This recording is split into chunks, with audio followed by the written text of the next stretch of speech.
Sud Radio, 10h midi, Valérie Expert.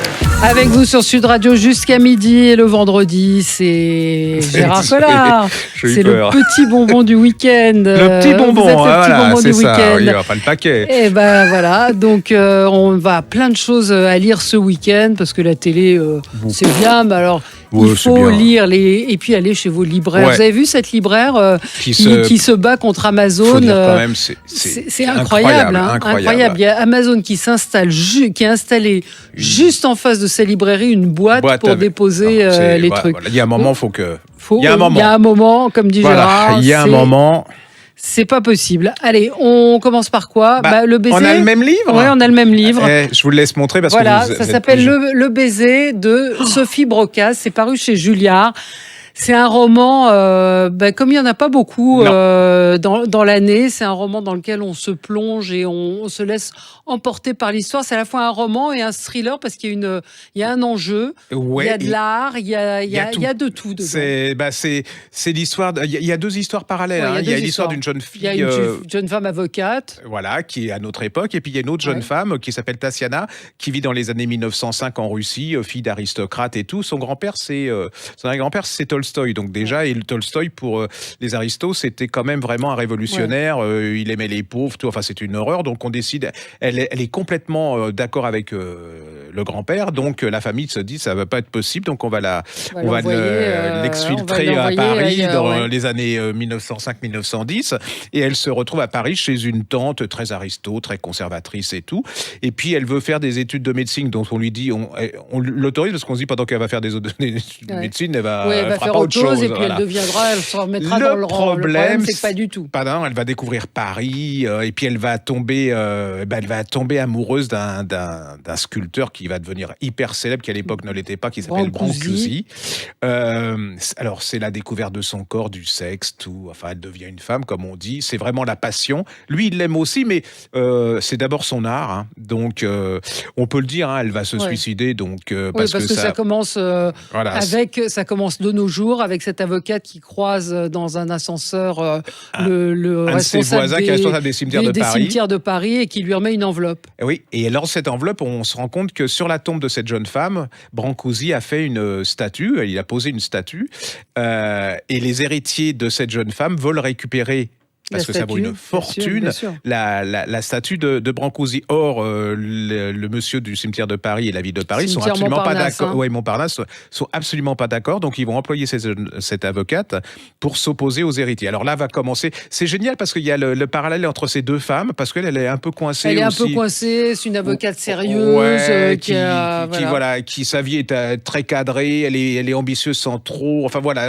Et puis le parallèle des deux. Et puis en plus, ce qu'il faut dire, c'est que c'est une histoire vraie, c'est-à-dire que cette histoire continue actuellement, cette statue existe toujours, elle est toujours sur la tombe de Tatiana. Alors il y a un truc en bois tout autour pour la protéger. Il y a des vidéos de surveillance pour voir si les héritiers vont pas la piquer et tout.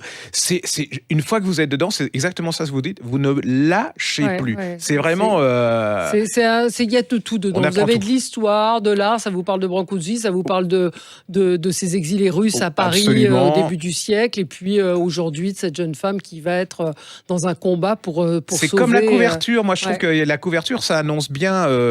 C'est vraiment très bien. Moi, je l'ai pris un peu au hasard. C'est chez Julliard. C'est un des livres de l'année, ça. Ça s'appelle Le baiser, donc chez Julliard, et l'auteur, c'est Sophie Brocasse. Oui, je peux vous rappeler. Elle avait écrit ça qu'on avait beaucoup aimé. Le cercle des femmes. Oui, c'est vrai. C'est des femmes qui sont ensemble 4 générations. Il y a une aïeule à la qui est morte campagne, et puis elles se rencontrent là. Et puis il y a une qui découvre un secret. Et c'est toutes ces jeunes femmes, à travers les lettres, les carnets, les choses comme ça, elles vont raconter leur vie de femme. La transmission, c'est toutes ces générations. C'est un très joli livre. Ça, c'est j'ai lu, donc ça coûte pas cher, rien du tout. Franchement, il n'y a pas de quoi. 7 € un livre, c'est. Il n'y a même pas de quoi renoncer. Oui, il y a tout Maigret. Vous savez, c'est la collection Omnibus il y a 10 volumes. Et là, il y a le 6e volume qui est paru. Et la préface est faite par Bertrand Tavernier. Ah, ça c'est. Et en tout cas, voilà, je vous le recommande. C'est pas cher non plus parce que c'est 1 1241 pages, 28 €. Voilà, tout Simenon. C'est le moment de découvrir Simenon, si vous ne le connaissez pas. Voilà, ça vient de paraître. Il y a en folio et en pocket ces romans qui ne sont pas Maigret, qui sont très très beaux aussi.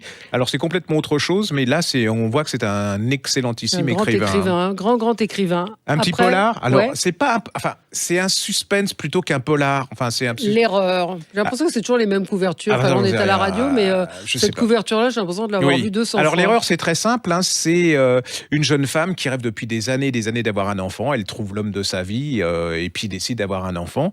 Elle est plutôt gynéco ou infirmière. Et puis, elle accouche. Et puis, elle va voir son bébé.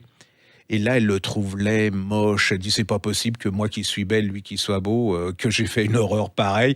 Même, il est sous couveuse, hein, quand elle le touche, on sent que le gosse, il pleure, et tout. Mais il y a pas mal de femmes qui sont comme ça, qui ont la culpabilité de dire, mais j'aime pas l'enfant que je viens de faire naître. Et puis, à côté de la couveuse, il y a une autre jeune femme qui s'appelle Brigitte, et puis elle tombe, comme on dit, en amitié, elle se parle de leur... Et l'autre, elle lui dit, mais c'est normal que vous aimiez pas l'enfant et tout. Mais elle est persuadée que cet enfant, c'est pas le sien. Elle est persuadée qu'on lui a volé, qu'on lui a échangé. Et alors là commence un suspense d'enfer, c'est-à-dire que personne ne la croit. Les infirmières, son mari, personne. C'est-à-dire que... Et là, je vous dis pas, la fin est... Voilà, la fin est... J'en ai encore des frissons. Ouais. Et vous allez voir cette femme, l'horreur qu'elle vit. Non mais l'horreur, elle vit une horreur parce qu'elle est persuadée instinctivement que c'est pas son bébé. Et puis vous allez voir que la maternité et l'instinct maternel, c'est complètement différent de ce qu'on veut bien nous dire. Faire l'erreur de Suzy Fox et c'est chez Fleuve Noir. Par contre, si vous allez accoucher dans une maternité, ne le lisez pas. Ne le faites pas une femme enceinte. Parce que là, vous allez être c'est très angoissant et très stressant. On va faire dans l'humour. Oui. J'adore ce type. Florent Oiseau, Je vais m'y mettre, et Paris-Venise. C'est un jeune éditeur, un jeune auteur. Il a l'art de faire des formules, de faire de l'humour. Là, alors, c'est un peu noir. Mais il a tellement d'humour qu'il fait passer des choses. Quand je dis noir, c'est que c'est des sujets, je vais m'y mettre, c'est le chômage. Voilà. Le chômage, mais c'est traité de façon tellement enlevée et légère. Et en fait, il vous fait passer plein d'informations, plein de ressentis sur les gens qui sont ordinaires et qui vivent un peu des catas. Hein. Dans Je vais m'y mettre, c'était un jeune chômeur, il va lui arriver plein de trucs. Alors, le Paris-Venise, il est au chômage et il accepte une place dans un Paris-Venise en train. C'est le train, mais alors attention, c'est pas le train, c'est pas celui qui est à 700 €. L'Orient Express. Non, c'est le train pourri qui part à Paris, où il y a du mousseux à la place de champagne, où il y a des barres chocolatées sous plastique et doux. Et c'est alors ce type. Et puis alors, moi j'adore. Hein, par exemple, il parle de sa concierge et sa concierge, elle s'appelait Marie-Odile, mais elle a décidé de s'appeler Shirley. Et alors il dit Shirley, je le déteste parce qu'en plus elle porte des leggings fuchsia, c'est pas possible. Mais vous savez pourquoi elle s'appelle Shirley? Parce qu'avant elle était en Fiat et elle s'est acheté une Mercedes. Et quand on est à une Mercedes, on peut pas s'appeler Marie-Odile, on doit s'appeler Shirley. Elle est très snob et comme elle dit, elle est tellement moche que c'est un des rares remèdes contre l'éjaculation précoce parce que ça vous retient.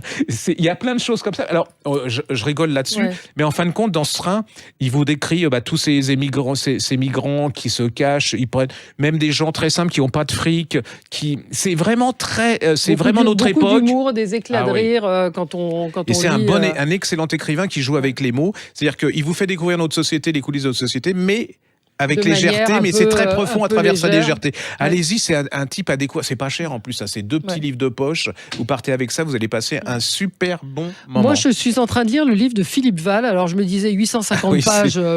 Voilà, on n'a pas forcément envie de se lancer. Oui, non, mais je m'y suis attaquée et franchement, c'est formidable. Vraiment, tout le début, il raconte son enfance. Son père était boucher, donc il raconte l'ambiance des abattoirs.